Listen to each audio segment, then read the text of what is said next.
Sehat secara jasmani itu bagus, namun jangan pernah melupakan kesehatan rohani kita. Sebagaimana disampaikan dalam hadis Nabi, ala wa inna fil jasadi mudghatan idza sholahat sholahal jasadu kulluhu wa idza fasadat fasadal jasadu kulluhu ala wahiyya qalbu. Ingatlah bahwa di dalam jasad ada segumpal daging. Jika ia baik, maka baik pula seluruh jasad. Jika ia rusak, maka rusak pula seluruh jasad. Ketahuilah bahwa itu adalah hati. Hadirin yang dirahmati oleh Allah, secara rohani istilah kolbu dimaknai sebagai apa yang sering kita sebut dengan yang namanya hati. Hati ini memang tak kasat mata, tapi pengaruhnya kepada setiap gerak-gerik manusia sangatlah menentukan. Ia tempat berpangkalnya niat, tulus atau tidak, jujur atau berpura-pura, lebih sering hanya diketahui oleh Allah dan pemilik hati sendiri. Dalam Islam, hati merupakan suatu yang paling pokok. Ibarat jantung, rusaknya hati berarti rusaknya tiap perilaku manusia secara keseluruhan. Itulah makna daripada hadis yang disampaikan di awal.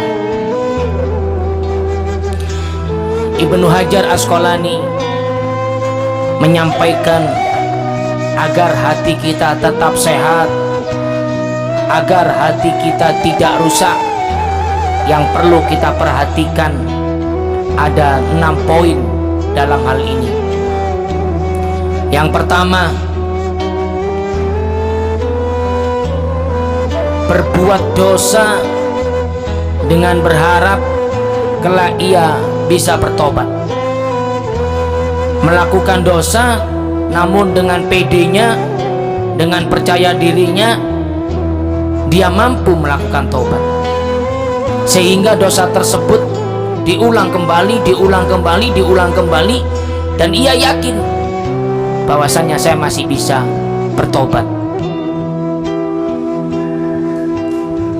Alih-alih tobat bakal datang, bisa jadi justru hati makin gelap, dosa-dosa kian menumpuk, dan kesadaran untuk kembali kepada Allah Subhanahu wa Ta'ala maka makin tumpul.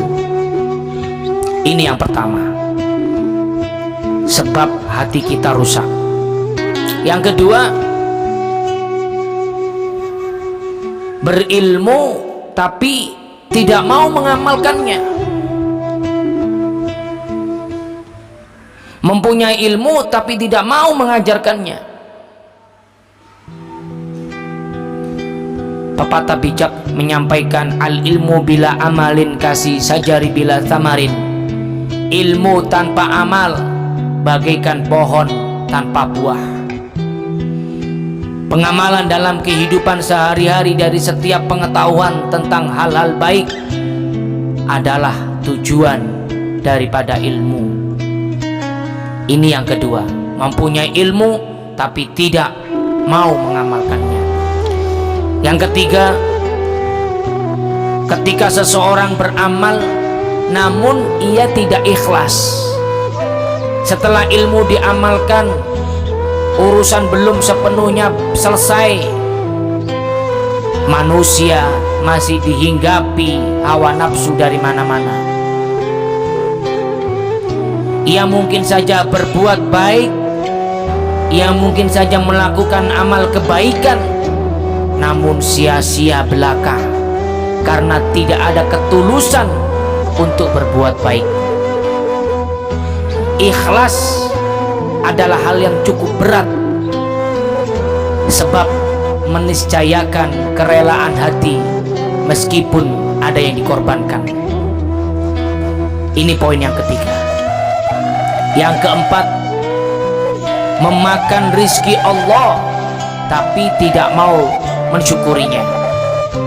Karunia dan syukur merupakan pasangan yang tidak bisa dipisahkan. Jika tidak ada kehidupan manusia di dunia yang luput dari karunia Allah, maka bersyukur adalah pilihan sikap yang wajib. Poin yang keempat, saya garis bawahi, yang sering terjadi adalah memakan rezeki Allah tapi dia tidak mau bersyukur. Padahal orang yang tak mau bersyukur adalah orang yang tidak memahami hakikat rezeki. Dan yang kelima, rusaknya hati karena tidak ridho dengan karunia Allah. Contohnya, orang bukan hanya tidak mau mengucapkan rasa syukur, tapi juga kerap mengeluh, kerap menyampaikan keluh kesahnya, merasa kurang. Bahkan dalam bentuk yang ekstrim adalah melakukan protes kepada Allah. Allah itu memberikan kadar rizki pada hambanya sesuai dengan porsinya. Tidak ada hubungan langsung bahwa yang kaya adalah mereka yang paling disayang Allah, sementara yang miskin adalah mereka yang sedang dibenci oleh Allah. Bisa jadi justru apa yang kita sebut kurang sebenarnya adalah kondisi yang paling baik, kondisi yang paling pas agar kita selamat tidak melampaui batas. Betapa banyak orang yang berlimpah harta namun lalai dengan tanggung jawab kehambaannya kepada Allah Subhanahu wa Ta'ala. Yang keenam, yang membuat hati rusak adalah mengubur orang mati namun tidak mengambil pelajaran darinya. Peristiwa kematian adalah nasihat yang lebih gamblang daripada hal-hal yang lain. Ketika ada orang yang meninggal, kita disajikan fakta yang jelas bahwa kehidupan dunia ini fana.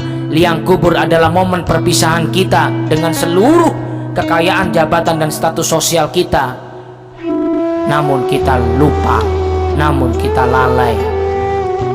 Sebagaimana Rasulullah SAW bersabda, sungguh liang kubur merupakan awal perjalanan akhirat. Jika seseorang selamat dari siksanya, maka perjalanan selanjutnya akan lebih mudah. Namun jika ia tidak selamat dari siksaannya, maka selanjutnya akan lebih kejam. Hadirin yang dirahmati oleh Allah, ada 6 poin yang membuat hati kita bisa menjadi rusak. Ada 6 poin yang membuat hati kita akan jauh dari Allah Subhanahu wa Ta'ala. Mudah-mudahan dengan penjelasan ini dapat diambil hikmah, dapat diambil manfaatnya, sehingga kita terjauh dari rusaknya hati, sehingga kita dapat jauh dari 6 sifat yang bisa merusak hati. Wassalamualaikum warahmatullahi wabarakatuh.